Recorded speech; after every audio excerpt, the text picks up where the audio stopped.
Hello and welcome to my painting video. In this video I'll be painting a Poxwalker from the Death Guard army. Unfortunately we didn't get any plague zombies, but instead we got these smiling, weird and grotesque models called Poxwalkers. I actually like these models. They have a lot of weird and disgusting details and it's a joy to paint. How to get your blessing from Grandfather Nurgle? Let's find out.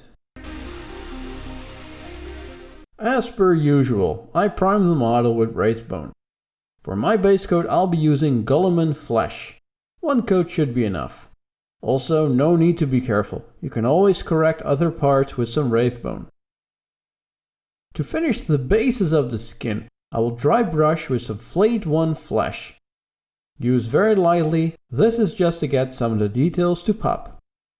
Now I will paint all the boils with Flesh Gitz Yellow. Thin down this paint a little bit.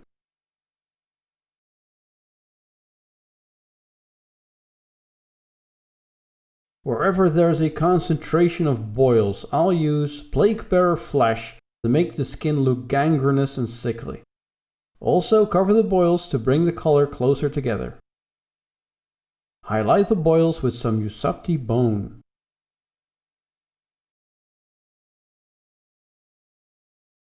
Now here's a paint we'll be using quite a bit, Nurgles Rot. Apply on the concentration of boils and pustules.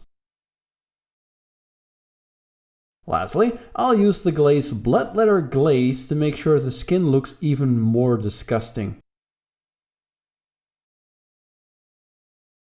Well, I'm quite pleased with this sickly skin. The Plaguebearer Flesh paint really adds some easy gradients and I'm sure Papa Nurgle will be pleased by this. Some of the Poxwalkers have these weird mutated tentacles. Base coat them with Volupus Pink. I experimented with making them red colored like guts, but I found that the purple color works way better. Next, add a layer of pink horror. This is just to even out the contrast paint, which can be quite splashy at times. Now I highlight the tentacles with Emperor's Children.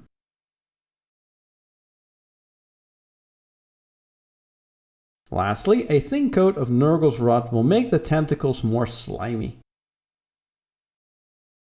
If you want to add some more time with these models, thin down the contrast paint a bit to make a gradient with the skin tone. That way the tentacles will look even more like they are mutating out of the skin. The hazmat suit some of these weird monsters are wearing will be painted orange. I base coat with Jokaero Orange. Next, I apply a wash of Agrax Earthshade.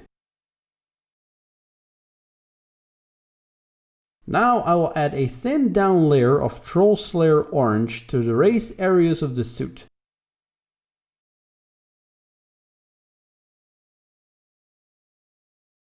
For the highlight I use Fire Dragon Bright. This works really nice with the underlining layers. Lastly, we'll use our old friend Nurgles Rot again to dirty up the suit. Of course you can paint the suit any color, but I prefer orange. Alternatively, I would have chosen green to bring back some of the colors used in my Death Guard army. I was eager to test out the contrast paint Basilicanum Grey for the metal, so that's what I used for the base coat. Add a dry brush of Ryza Rust to the metal parts. To bring back some metallic shine to the guns, I dry brush some Leadbelcher on everything. I'm a big fan of the Basilicanum Grey contrast paint. I definitely want to experiment with bigger metal surfaces to see if it holds up. Now we have come to the final bits of the model.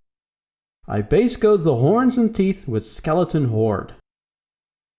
Next, I highlight the horns with Ushabti Bone. Finally, I base coat the leather belt and pockets with Gore-Grunta Fur. And here we have a quick way to paint a disgusting Poxwalker.